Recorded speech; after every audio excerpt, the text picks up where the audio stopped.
Taking this into account, I have thought it would be a good idea to talk about the partition, an event which is a tragic historical landmark in India. It caused thousands of deaths and provoked a new scenario in the subcontinent. Millions of people would be displaced, millions would be wounded, hundreds of thousands, perhaps millions more, would die, and a new scenario arose in India. I believe that humankind has to learn from the past in order to amend errors, or at least to try to find answers and examples in past historical events in order to walk towards a better world. Unfortunately, the time is ripe to rethink past traumatic episodes like the partition of the Indian subcontinent. More than 70 years have passed, and the effects caused by this local episode seem to have repercussion at this moment in the history of both the Western and Eastern worlds.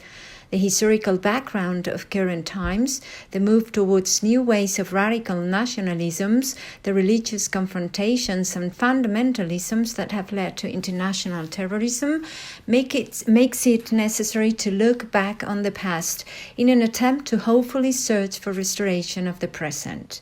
There is an objective political history and events that led to what was known as the Indian Summer.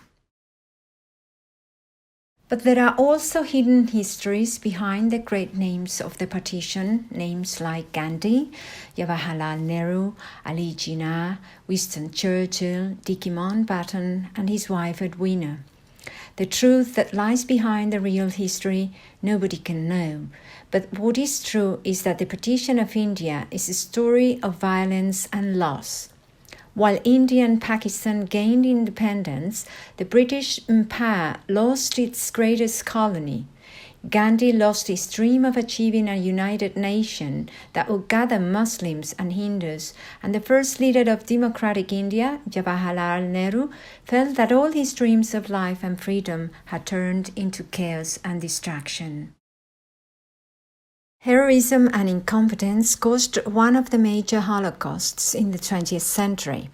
The days of British splendor were gone, the great names were put to the margins, and the margins came to the fore. In the 1970s, the personal stories of the common people began to be considered. The new millennium has produced some innovative studies in the partition history. It is in this new social framework that women appear on the scenery of partition as a subaltern group and with specific ways of having experienced the episode. Parallel to the political negotiations that took place over the years and that ended up in the tragic outcome, there was a movement among women pushed by Kamala Nehru, who had married the Indian leader, Nehru. She had married Nehru when she was 17, and though being barely educated, she devoted herself to the cause of women, pushing forward their fight for rights, education, and struggle for their independence in the patriarchal society of the subcontinent. This was later undertaken by Edwina Mountbatten, who called for the emancipation of women despite the backwardness of the country, the illiteracy rate, and the low standards of living.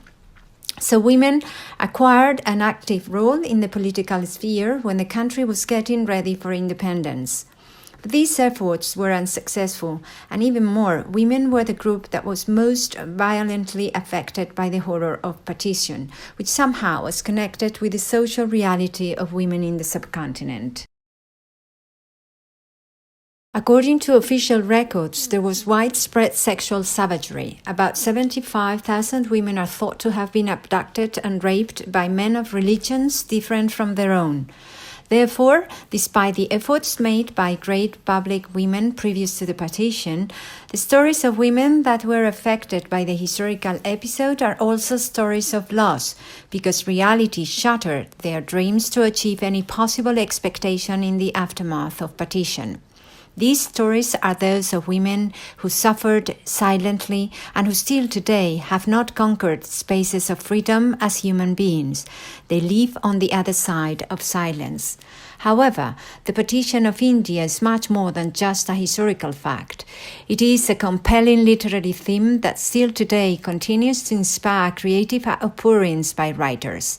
History and narration and nation intermingle. Perhaps this is both an attempt to overcome the tremendous trauma created by the event and to bear witness to the forces of communalism, class divide, and patriarchy behind the violent division, which continues to play out across the Indian subcontinent today and even throughout the world in different subtle ways. Literature serves the purpose to reflect such terrible episodes in the history of humankind. By rereading the past horrors of our history, we can maybe shed light to hidden clues of understanding among us in our contemporary times.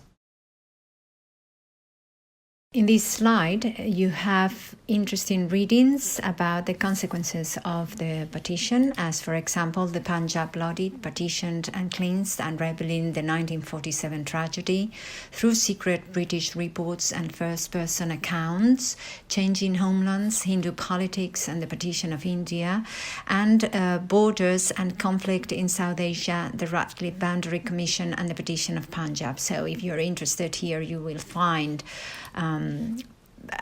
the event tackled from many different perspectives. Thus, the theme of partition has inspired many Indian writers and has been tackled from many different perspectives, both in the corpus of Indian literature and Indian English narrative. If you have a look at the slide, you have several representative examples there.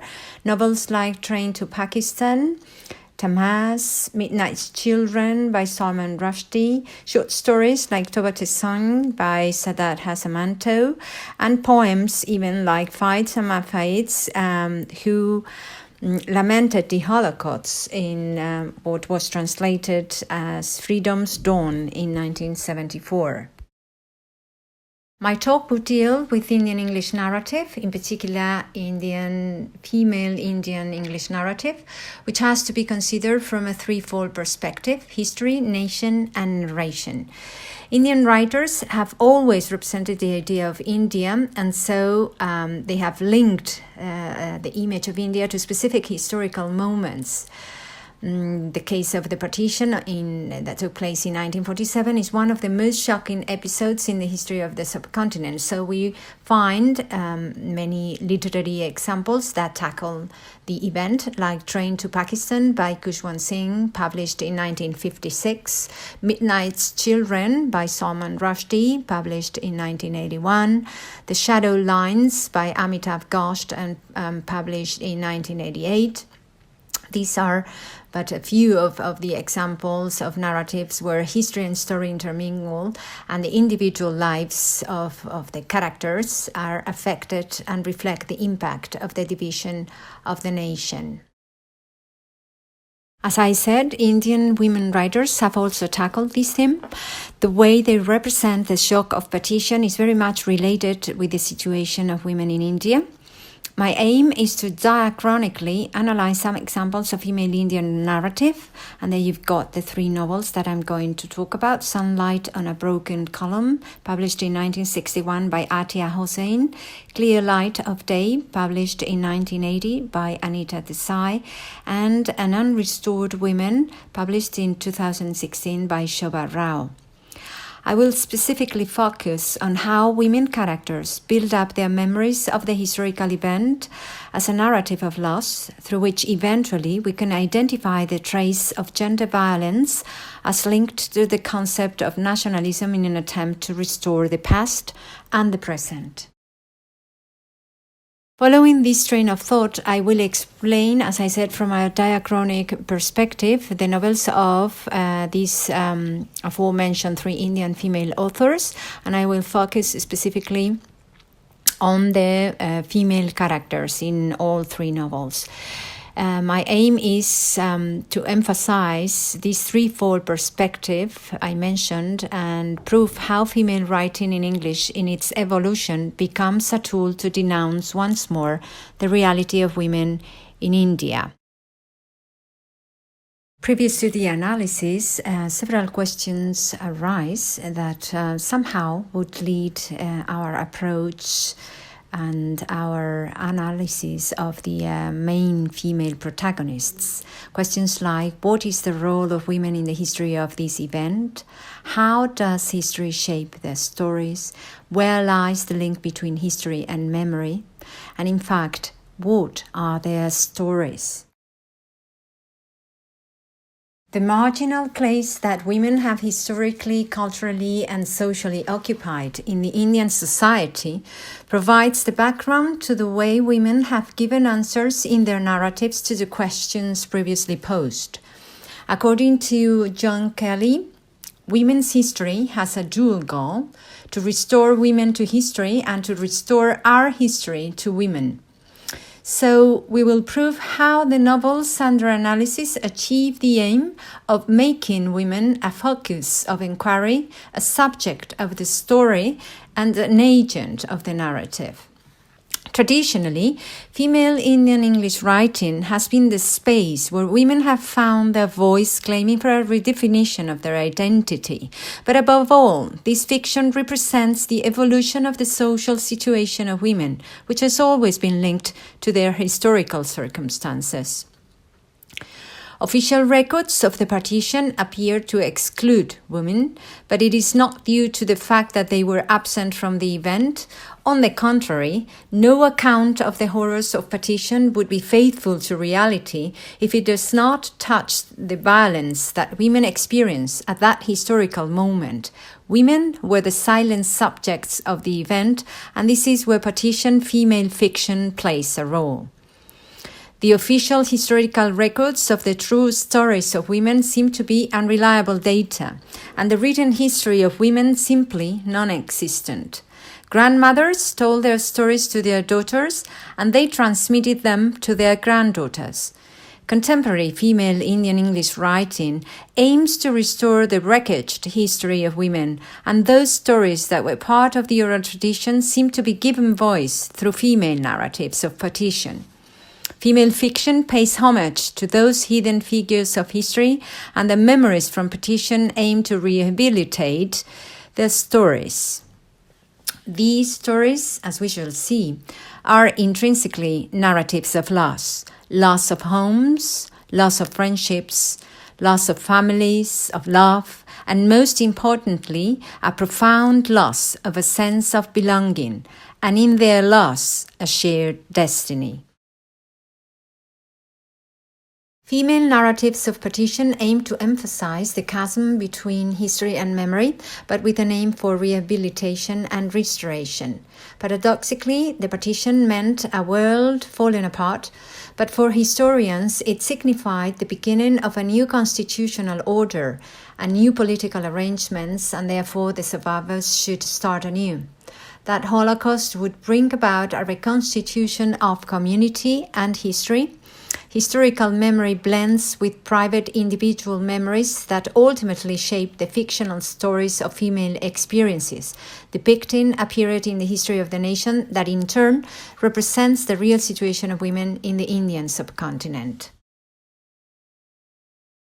In my analysis of the novels, I identify a threefold process regarding how the authors tackle the female experience of partition, and those are memories of rescue, memories of recovery, and memories of rehabilitation.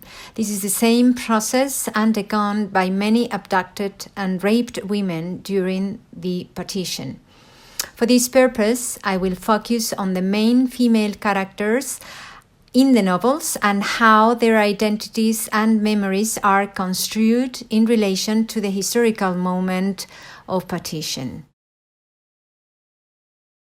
The first novel, entitled Sunlight on a Broken Column, is considered an autobiographical novel.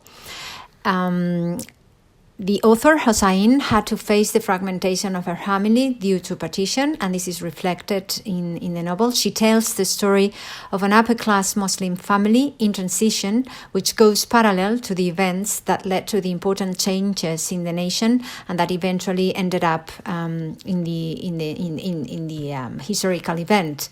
The story of this family represents the situation that many Hindu and Muslim families had to suffer with partition.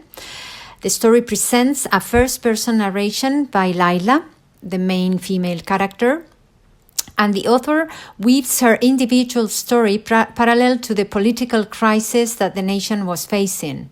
However, the human story overtakes the political events since the characters take part in the political affairs of the country. 20 years are covered both of the family story and the Indian history from 1932 to 1952. And all throughout, we observe the evolution of orphan Layla, who in turn epitomizes the evolution of women in the country. There is a temporal flow that brings the reader back and forth in time. The beginning of the story shows Layla having to face her grandfather's illness and death. We are told of the resultant changes that the domestic environment undergoes at the same time, since the lifestyle of the Zenana seems to start disappearing too. Memories here are of rescue, and the reader is told about ancestral traditions, family relations and tensions, peculiar relatives that come and go, weddings and funerals taking place. Layla is the subject of the story and will gradually evolve into an agent of the narrative. In the second part, we find Layla facing a new life, since she moves to a different house and starts studying at university. In this part, we find a Layla who seems to be torn between two worlds, the British and the Indian. She realizes that the world background she grew up in is in decline, but not much can be done except trying to adjust to changes. She tries to redefine her identity, questioning basic principles on which her class had built up the social hierarchy, influenced by changes that are taking place and by the ideas of freedom and equality brought about by the Western world. Layla then, as I said, is torn between memories of rescue and memories of recovery. She's caught up in the confusion of whether to follow what she thinks is right or what society thinks appropriate. She had always been a troubled and thoughtful child, keeping her thoughts to herself. Layla is constrained by social rules, but she believes in notions of love, equality, and independence. The conception of love and marriage is an aspect worth highlighting in this novel. For other female characters like Thara, marriage is a means to escape from the Purda culture and the strict discipline imposed on unmarried girls. Individual happiness is thus relegated. On the other hand, Layla marries a mayor searching for completeness, so she is truly in love with him. This is one of the most important aspects through which we observe the evolution of Layla, since marriage has always been a controversial issue as related to women's freedom in India. She has evolved into a logical and realistic young lady able to critically analyze important matters because education has enabled her to think and revise the old versus the new. Layla's fragmentation goes parallel to the effects that the partition had on families like hers, fractured and divided by their beliefs, and many of them forced to leave their native land looking for opportunities in a newly formed nation. Layla's assertion of her individual identity projects the freedom struggle the nation is undergoing. In this context, Layla represents a generation of young women immersed in confusion, troubled, and fighting to make a place for themselves in a new changing country. This generation of women endured psychological violence since they had to cope with the social rules of the times and their own individual desires as human beings. The novel illustrates the Indian women of the 1930s and 1940s, victims as they were of the patriarchal system even within the domestic space, as we read about a group of 5 girls questioning life with the knowledge they acquire through literature, which has always meant a space of freedom for women. And it reads, "The five of us spent as much time together as possible. When we were not arguing, we were dissecting and questioning life, with the fear and the courage, the doubts and the certainty of inexperienced questioning youth. Our world was bounded by our books, and the voices that spoke to us through them were great men, profound thinkers, philosophers, and poets." Layla's evolution symbolizes the struggle for social freedom and the quest for her selfhood. In this novel, consequently, we find childhood memories of rescue and recovery before the arrival of the colonizer. The past is used by Layla to shape her identity in a changing present that apparently seems fragmented, just like the nation. But at the same time, her memories of rescue allow for memories of recovery, which turn into memories of restoration and hope. Since not only are we told about the wrongs, faults, and cruelties of the society of the times of partition and the effects it had on women, but we are also left with the celebration of the past, the feudal times that somehow allows Layla to survive as the new woman.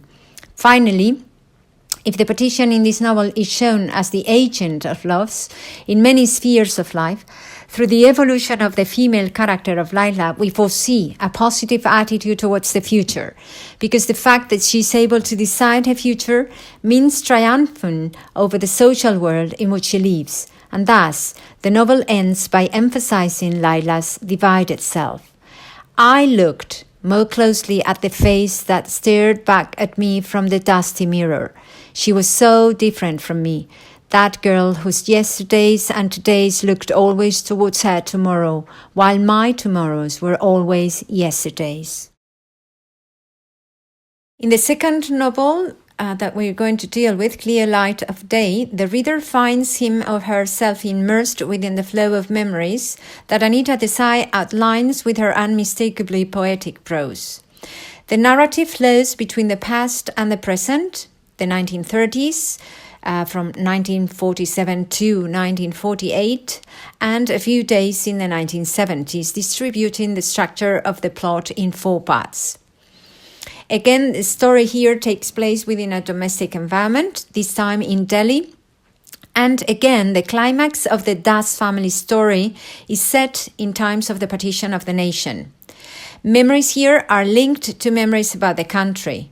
There are 2 main female characters, Tara and Bim, 2 women, 2 options, and 2 destinies that in the end converge. The novel starts with Tara revisiting the family home. After having left years ago to marry Kabul, a young diplomat, and having moved to the US, Tara returns home and reunites with her sister Bim, regaining her past at the same time. We perceive the house and the characters' feelings through her eyes. It is in the second part of the novel where the author weaves the plot through memories of rescue and recovery of a lost domestic realm. Precisely in this section coalesce the individual stories of these women and the history of the nation. Childhood memories of the past talk and evoke happiness that contrasts with the events that took place in the summer of 1947, which constitutes the same as in the previous novel, the background for the family fragmentation. The gradual disintegration of both the country and the family run parallel. Memories bring us back to the summer when their mother falls ill and dies, which somehow becomes a metaphor that implies the death of the nation too. In this chapter 2, we most clearly identify the relationship established among history, nation, and narration, as the following quotation illustrates. Isn't it strange how life won't flow like a river, but moves in jumps, as if it were held back by locks that are opened now and then to let it jump forward in a kind of flood? There are these long steel stretches, nothing happens, and then suddenly there is a crash, mighty deeds take place. That summer was certainly one of them, the summer of 47. At this point, it is when Bim refuses to ever marry and devotes herself to taking care of her aunt and brother. This shows the sacrifice of many women of the time who renounce their social destiny, and they are further driven to the margins. However, she attends college and works as a teacher, bringing to the fore an image of an independent woman, but once more trapped in her destiny. Tara, her sister, on the contrary, stands as the image of a woman who manages to escape the social constraints of her native context. But the image that we get is that of a traitor, almost. She gets married but flees from India to the US. This contrast and division between the two sisters actually represents the division of the country. Memories of rescue and recovery seem to aim at remembering the times of school days when the family was together, but they failed to find consolation because the past is not comforting either, since memories are distorted. Remembrances of childhood do not really affect their freedom, nor mental or psychological stability, as opposed to another female character, Aunt Mira, who ends up committing suicide as a result of the recollection of memories from the past. The background here is the moment in which the partition takes place, the nation breaks, and Gandhi is murdered. The past seems to be shattered, and destruction comes about. From this point of the narrative on, it aims for rehabilitation. The female characters try to find the path for understanding their present lives. Memories of rescue and recovery have provided the clues for healing wounds, and in the last chapter, the past which meant destruction reveals itself as preserver. Tara and Bim finally come to understand the past. They end up achieving freedom as human beings, finally rediscovering their true selves. Their feelings converge, and they restore the past through love, which is the place where they finally find answers that gather them together. This stands as a metaphor used to remind us that the revision of past episodes like the partition is mainly to restore the present and to avoid making the same mistakes. But above all, it is love and acts of love, the means by which we can prevent our destruction and the destruction of history. To turn to the past means to take courage and face the truth in order to live with it. If people succeed in doing so, they will realize that life means love, love for others, not self-love, which needs the applause of others. Finally, these women, through recovering memories from the past, ultimately achieve freedom, the same as the nation.